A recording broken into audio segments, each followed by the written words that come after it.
Kyrie Jesu Domine, dona eis requiem.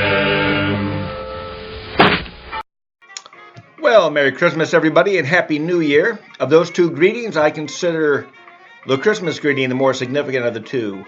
We celebrate a season of Christmas, not a day.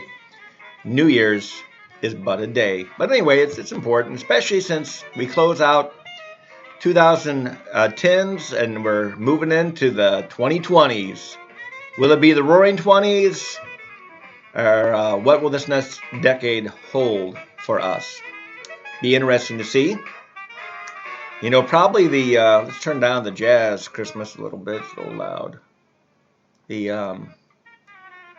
2010s is probably the era of the touchscreen. We really want to be honest about it. Smartphones took off, tablets, computers. This laptop I'm on is a touchscreen laptop, which is really handy and convenient. More and more things are becoming touchscreen. I suspect we will have touchscreen TVs before long, when we get it to the place where we can make the glass thin enough and strong enough.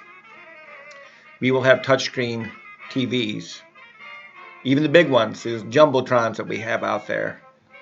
I think it's just a matter of time.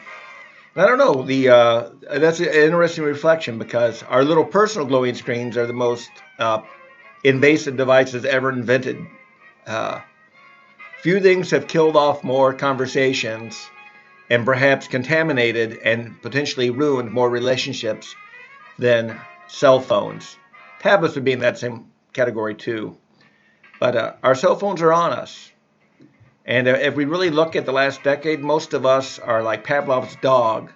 The cell phone makes a noise and we respond. We can be in the middle of a serious conversation and the cell phone makes a noise and we have to look at it. Even though, here's the bad news, it's recording everything. Records all text messages, phone messages, records where you're at. Probably, whether we know it or not, if you got Siri activated or some other voice responsive program, it's recording your conversation in short-term memory and then just dumping it out every so often. So that's a frightening thought. You know, and even when you shut off GPS services, apparently some of them it's not off.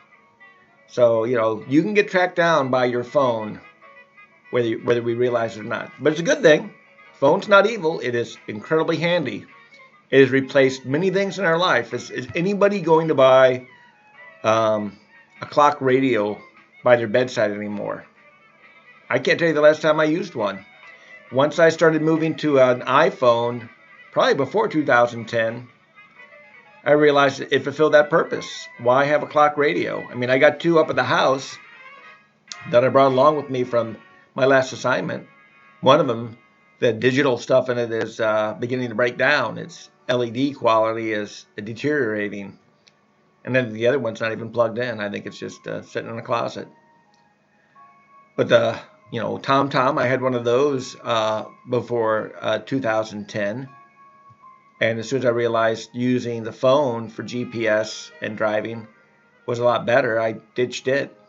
In fact, I occasionally still get emails from TomTom asking about upgrading my services. Like, are you kidding me? I've got a phone. So anyway, so what will 2020 hold for us? That is a good question. Certainly, I hope for peace, first and foremost, in our nation and our world. I hope for prosperity for everyone without becoming further seduced by the octopus that is materialism and its stranglehold on us. But we have to realize prosperity does more for the poor than charity, because prosperity elevates the poor to the sufficient and potentially to the content and even wealthy. That's the power of prosperity, because we don't want prosperity just for the top. We want prosperity for everybody. And we'll see the biggest change in people who move out of poverty and into the middle class. And that does happen. We should realize that. And that's a good thing. You know, prosperity, we just have to acknowledge that with humility. Capitalism and prosperity have done more to lift people's lives as a whole than anything else in life in terms of material goodness. In terms of personal goodness and spiritual goodness, I would still place it on Jesus Christ and Christianity.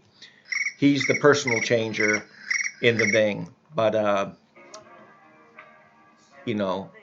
good, humble capitalism has done more to elevate life in terms of material goodness than anything else. So that's something to think about. More thoughts as we enter into the new year. Merry Christmas, everybody. Happy